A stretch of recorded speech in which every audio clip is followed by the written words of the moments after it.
Kjo javë ishte e rëndësishme edhe për samitin e Bashkimit Evropian me Ballkanin Perëndimor në Tivat. Në Tivat nuk kisha shkuar asnjëherë, u detyrova të shkoj se s'kisha për të shkuar pa bërë më parë portin turistik të Durrësit. Kështu e kisha ndarë në mendjen time, një fiksim i palogjikshëm, por nganjëherë siç tregojnë edhe këto rrëmujat e ditëve të fundit, logjika nuk është ajo që vendos gjithmonë. Vendosin dhe emocionet, vendos edhe në farë mënyrë budallëku i njeriut. Dhe ishte një lloj budallëku imi për të vërtetës, por ishte emocional, që nuk doja të shkoja në Tivat, sepse nuk doja të shikoja Port of Montenegro.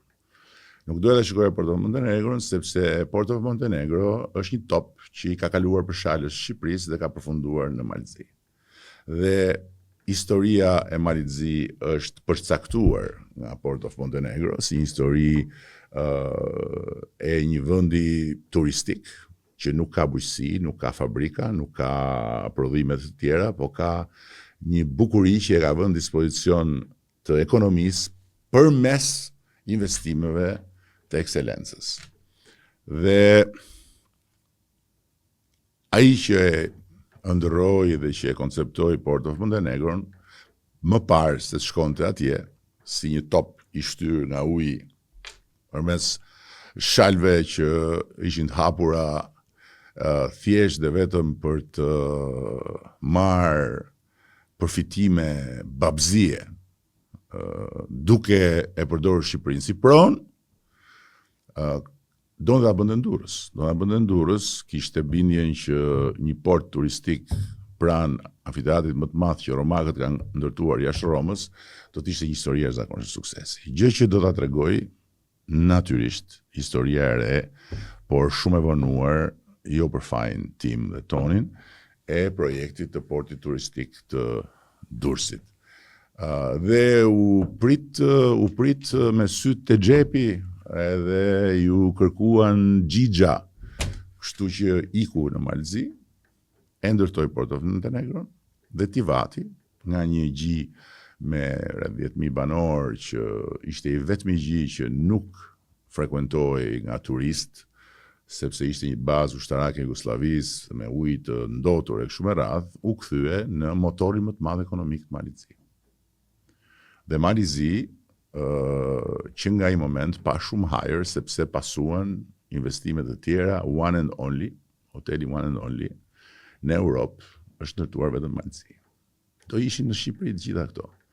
Sikur ata që mos qofshin, domethënë të mos i kishin lënë të kalonin kështu këto topa, dhe sikur të kish menduar për Shqipërinë dhe për gjitha këto tema që flasim sot.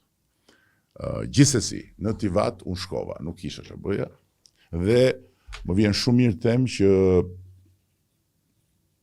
samiti ka qenë një samit mbase më interesanti nga pamja e përgjithshme e shtyrjes së disa gjërave dhe shtyrjes një çështje të perspektivit të zgjerimit, ama një gjë është pak po e sigurt që Shqipëria u vlerësua si një vend që është pranë antarësimit.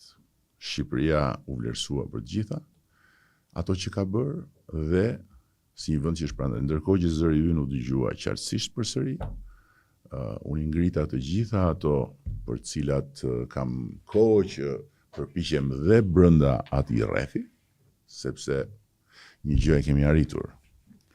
Në atë rreth nuk ka më kush jam unë e kush je ti, siç ka pas qenë dikur, të gjithë i dëgjojnë me respekt dhe na dëgjojnë me respekt. Dhe unë kam shumë shpresë që do të kemi lajme shumë të mira shumë shpejt përsëri në atë aspekt, dhe jam edhe më i bindur sot se çisha përpara këtij samiti që ne do të arrijmë atë që duam të arrijmë. Do të arrijmë atë që duam të arrijmë. Dhe takimi me kancelarin Merz ishte provë absolute e faktit që vlerësimi është maksimal, mbështetja është maksimale dhe vetëm puna është ajo që nuk na e bëjnë dot as gjermanët, as italianët, as francezët, por duhet ta bëjmë vetë.